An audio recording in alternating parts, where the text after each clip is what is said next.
Odcinek programu w telegraficznym skrócie został zrealizowany dzięki wsparciu patronów. Wspieraj nas na patronite.pl/Maciej Orłoś.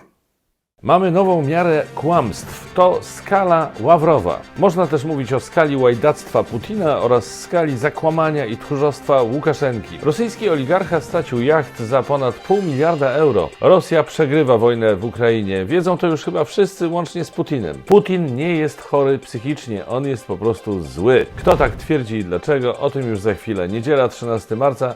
Zaczynamy w telegraficznym skrócie, w skrócie WTS. Maciej Orłoś, zapraszam. W czwartek w tureckiej Antalii odbyło się spotkanie ministrów spraw zagranicznych Ukrainy Dmytro Kuleba i Rosji Siergieja Ławrowa. Po tym spotkaniu wiadomo dwie rzeczy. Pierwsza to taka, że Rosja nadal nie jest specjalnie zainteresowana postępem negocjacji pokojowych.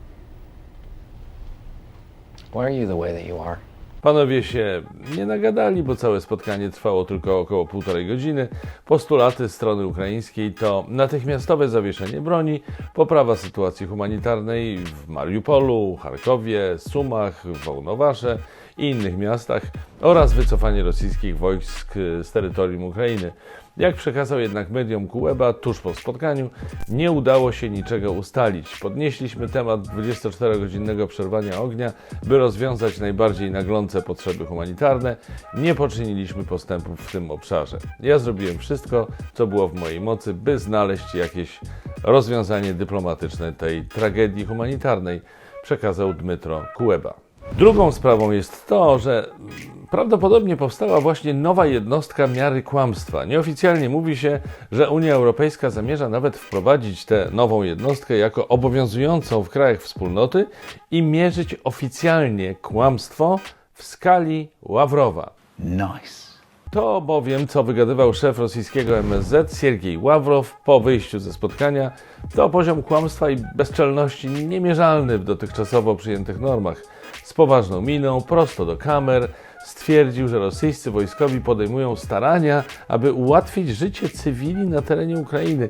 Majaczył coś o broni chemicznej produkowanej na terenach Ukrainy, by na końcu stwierdzić, że Rosja to przecież wcale na Ukrainę nie napadła. Ławrow osiągnął tym samym taki próg bezczelności i obłudy, że zarówno TVN-owi 24 i Polsatowi News wywaliły o korki i jego konferencja prasowa została zdjęta z obu tych anten. Ile trwało spotkanie Putina z Łukaszenką w Moskwie? Nie wiem, szczerze mówiąc. Wiadomo na pewno, że atmosfera była przyjazna, jak żeby inaczej. Choć mniej przyjazna niż bywało w przeszłości, bo panowie się nie uściskali, a uściski dłoni były nieco krótsze i mniej wylewne niż zwykle. Dlaczego? No, po pierwsze pewnie dlatego, że prezydenci zaprzyjaźnionych państw, czyli Rosji i Białorusi, mimo że pieprzą farmazony o wojnie i jej przyczynach, jednak pewnie nie są aż tak oderwani od rzeczywistości, by nie wiedzieć, że znaleźli się w głębokiej D.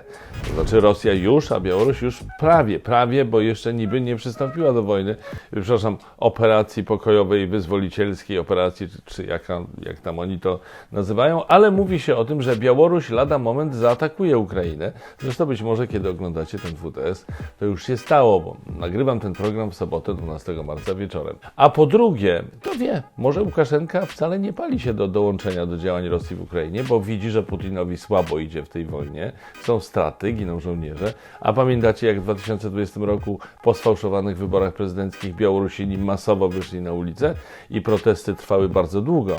Więc teraz młodzi białoruscy żołnierze mieliby ginąć na froncie w kompletnie bezsensownej wojnie. Z tym, że kiedy tak teraz mówię, że Łukaszenka nie pali się do tej wojny, to nie wiem, czy nie mówię trochę na wyrost jednak, bo posłuchajcie, co on bełkotał podczas tego spotkania z Putinem w Moskwie. Cytuję za wyborcza.pl. Aleksandr Łukaszenka, dziękując Władimirowi Putinowi za zdecydowanie się na przeprowadzenie specjalnej operacji wojennej, oświadczył, że ma dowody na to, iż Ukraina miała zamiar napaść nie tylko na Donbas, ale też na terytorium Białorusi. Podkreślił przy tym, że według jego informacji ukraińska armia chciała zaatakować wojska rosyjskie i białoruskie odbywające w lutym ćwiczenia nieopodal granicy z Ukrainą. Dzisiejsze restrykcje to czas szans dla Białorusi i Rosji. W okresie radzieckim zawsze byliśmy objęci sankcjami i żyliśmy i rozwijaliśmy się normalnie. powiedział oficjalny lider Białorusi. Wtórował mu prezydent Rosji. Owszem, ZSRR rozwijał się i osiągał ogromne sukcesy. No to sobie pogadali. Straszne, zakłamane, złe, do szpiku kości typy. A wracając do tego innego typa, czyli do Ławrowa, to może pan minister Ławrow po spotkaniu z szefem dyplomacji Ukrainy w Turcji po prostu nie wiedział, co mówi, bo myślami był przy sprawach bardziej osobistych. Dziennikarze ujawnili bowiem, jak to korzysta z życia jego 26-letnia pasierbica Polina, mieszkająca w Londynie. To między innymi ona cieszy się do tej pory luksusami bycia w kręgach kremlowskiej władzy. Otóż Polina studiuje na prestiżowej londyńskiej uczelni. Czesne wynosi prawie 18 000 funtów, a mieszka przy bardzo prestiżowej Kensington High Street w apartamencie wartym 4,5 miliona funtów, kupionym za gotówkę, żeby było jasne. Zdaniem dziennikarki śledczej Marii Konstantinowej-Piewczich jest to podręcznikowy przykład niewytłumaczalnego bogactwa. Jeszcze jak? Czy zachodnie sankcje dotkną wkrótce takie osoby jak Polina? No, jest taka szansa. Na razie jednak sankcje skupiają się na samych decydentach i oligarchach. Wielka Brytania, znana z największego skupiska oligarchów rosyjskich poza granicami Rosji, nałożyła właśnie kolejne sankcje na 7 z nich. Tym samym na liście brytyjskiego rządu jest teraz ponad 200 osób, podmiotów i spółek w Rosji. Znajdziemy tam m.in. właściciela legendarnego klubu piłkarskiego Chelsea, Romana Abramowicza, to znaczy do niedawna właściciela, jak też posiadającego w Zjednoczonym Królestwie wiele nieruchomości, biznesmena i kumpla Kremla Olega Deripaskę czy Aleksieja Millera, od 20 lat pełniącego funkcję dyrektora Gazpromu. Cały majątek tych wątpliwych dżentelmenów na terenie UK zostanie zamrożony. Włosi też nie próżnują. W porcie w Trieście funkcjonariusze policji finansowej zatrzymali wart 530 milionów euro jacht rosyjskiego miliardera Andrzeja Mielniczenki, objętego sankcjami Unii Europejskiej. To największy należący do prywatnego właściciela jacht motorowy ze wspomaganiem żaglowym, to znaczy, bądźmy precyzyjni, należący do niedawna. Jacht jest 8-pokładowy, ma prawie 143 metry długości i około 100 metrów wysokości w szczycie masztu. 100 metrów wysokości. Czyli zobaczcie, chwila nieuwagi i można popłynąć na 500 miliarda euro. Co za pech. Nie wiem, czy pan Andrzej się wkurzył na Putina, ale nie jest to wykluczone, powiedziałbym. Pepper and Susie have had a quarrel. A propos tego, jak radzi sobie Rosja w Ukrainie. Zdaniem Oleksieja Daniłowa, sekretarza Rady Bezpieczeństwa Narodowego i Obrony Ukrainy, Putin zdymisjonował z kierowania atakiem na Ukrainę 8 generałów, którzy nie poradzili sobie z realizacją wyznaczonych celów. Nie da się ukryć, że rosyjska armia radzi sobie na ukraińskim froncie dość rozpaczliwie. W ciągu ostatnich dni coraz większym echem w mediach społecznościowych odbijają się przypadki kradzieży czołgów czy działek przeciwlotniczych przez ukraińskich rolników. Są liczne problemy z zaopatrzeniem rosyjskich jednostek, a jak nawet żołnierze mają co jeść i co wlać do baków, to często nie wiedzą, gdzie mają jechać i co w ogóle tam robią. Kilka dni temu 2 brygady rosyjskich czołgów ostrzelały się wzajemnie. No ale tak to jest, jak zamiast nowoczesnych środków łączności ma się kubek na drucie. Teraz trochę liczb. Otóż według szacunków ukraińskich od początku inwazji zginęło 12 000 rosyjskich żołnierzy.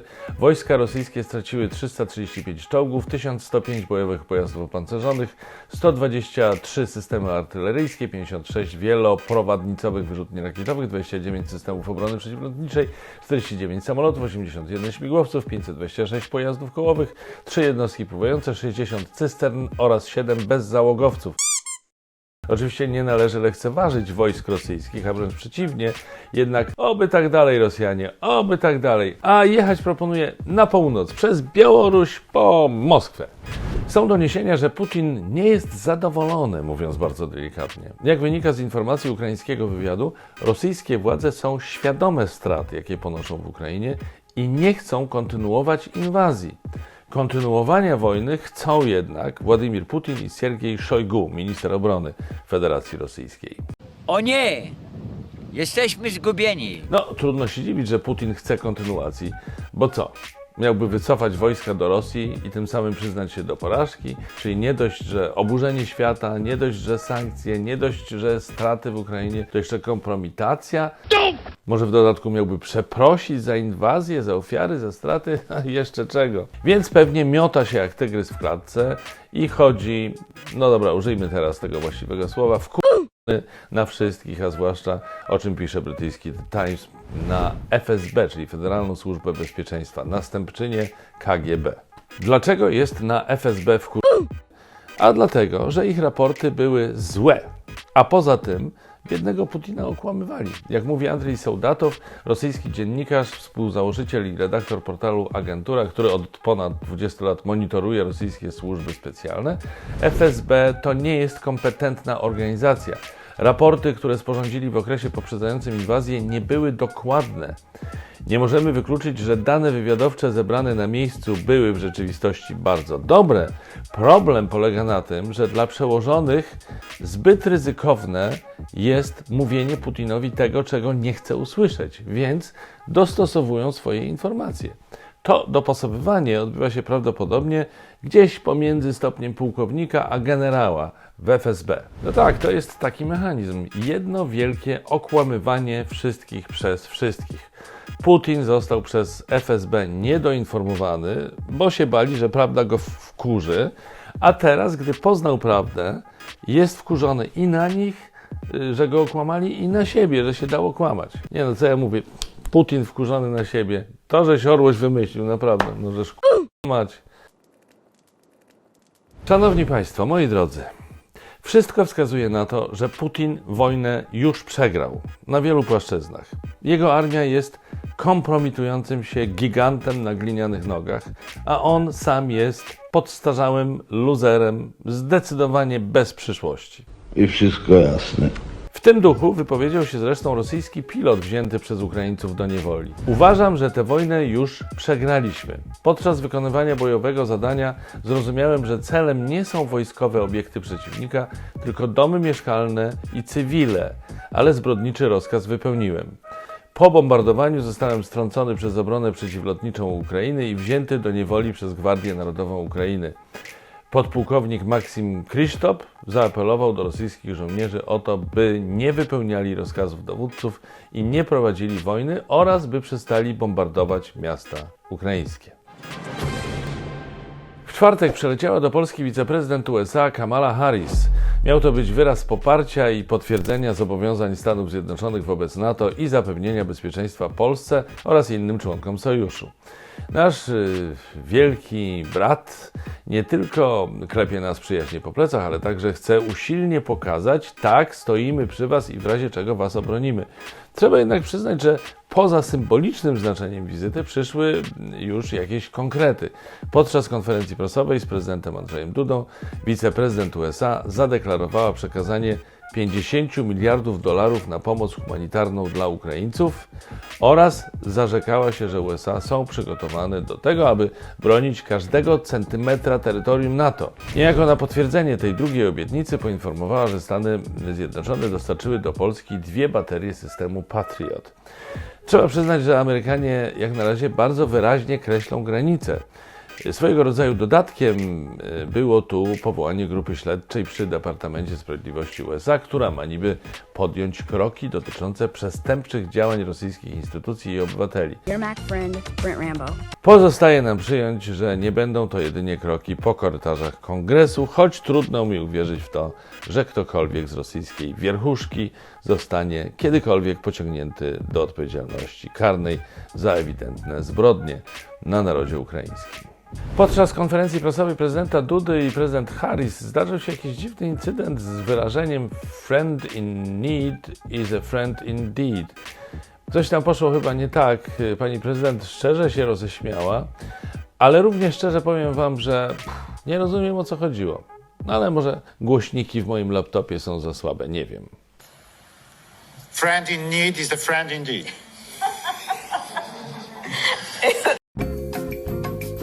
Pora na nasz kącik kulturalny. Uprzedzam, że Antoś będzie na mnie niestety trochę narzekał, ale niesłusznie oczywiście. Witam. Teraz proszę sobie poczytać do cholery albo poprosić redaktora Orłosia o więcej czasu dla mnie, albo nie, jak tam Państwo wolą. Czasu może być więcej, proszę bardzo, ale najpierw uzgodnijmy, kiedy wreszcie ja zapowiem kącik muzyczny na kanale Witam. Okej, Antosiu? Bardzo serdecznie polecam Państwu na te chłodne wieczory serial Midnight Dinner. Fantastyczna Putinie.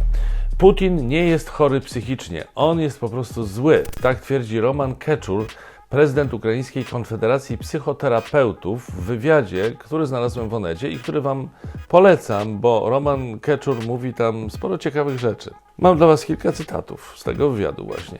Na Zachodzie nie rozumieją Putina, chociaż teraz w końcu zauważyli, że on jest złem. 8 lat o tym mówiliśmy.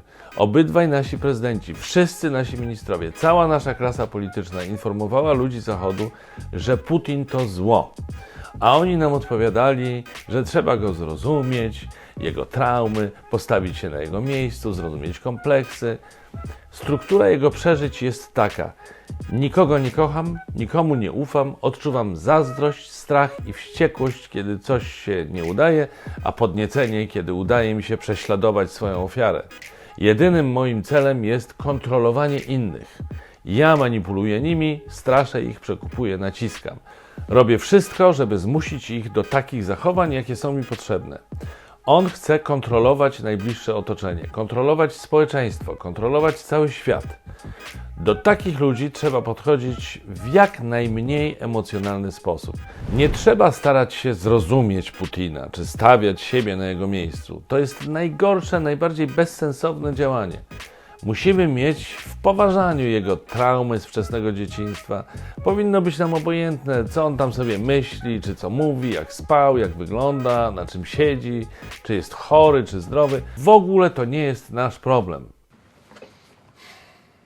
Naszym problemem jest to, jak zapędzić zwierzę do klatki. Za pomocą beznamiętnej, bezwzględnej siły.